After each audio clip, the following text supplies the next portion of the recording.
સરપંચ ધારે તો શું ના કરી શકે। પાટણ જિલ્લાના શંખેશ્વર ખાતે જૈનોની તીર્થનગરી એટલે કે યાત્રાધામ આવેલ છે। શંખેશ્વર ખાતે સમગ્ર ભારત અને વિશ્વની અંદર વસતા જૈન લોકો દર્શન કરવા આવતા હોય છે।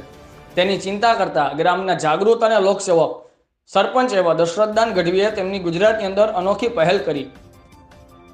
સરપંચ દ્વારા ગામની અંદર રખડતા પશુઓ, માલિક વગરના ગાય, વાછડા, આખલા જેવા અન્ય પશુઓને પંચાયત દ્વારા દાતાઓના સહયોગથી શંખેશ્વર ખાતે ગ્રામ પંચાયત સંચાલિત પશુ આશ્રય સ્થાન બનાવી ત્યાં પશુઓને રાખવામાં આવે છે।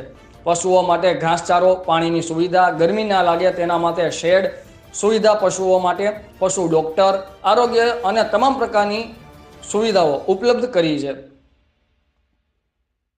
શંખેશ્વરના સરપંચ એટલે ડી.કે. ગઢવી દ્વારા લોકોને દરરોજ પાણી મળી રહે, શંખેશ્વરની અંદર સ્વચ્છતા જળવાઈ રહે, શાળાઓની અંદર કોઈ પણ જાતના વિદ્યાર્થીઓને તકલીફ ન પડે, યાત્રાધામ ખાતે આવતા દરરોજ હજારો સંખ્યામાં જૈન સમાજના લોકોને કોઈ પણ જાતની તકલીફ ન પડે તેના માટે તમામ સુવિધાઓ કરવામાં આવી છે।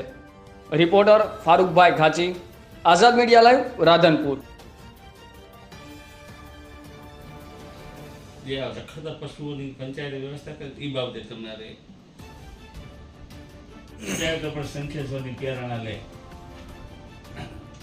નગરપાલિકા મ્યુનિસિપાલિટી ના કરી એક તરીકે નાની પંચાયત કરી।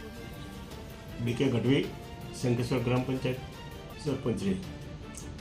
મારા ગામની અંદર રખડતા પશુઓનો ઘણો બધો ત્રાસ હતો, તો એ ઘણા યાત્રાળુઓને, ગામજનોને અને બહારથી આવતા લોકોને ઘણા પરેશાન થતા, એક્સિડન્ટના બનાવો બનતા। એના સિવાય રખડતા પશુઓ પ્લાસ્ટિક કે અથવા તો બીજો કંઈ કચરો ખાઈ અને ઘણા બીમાર થતા, મરતા। તો એના માટે હું અને મારી પંચાયતની બોડી વિચારણા કરી અને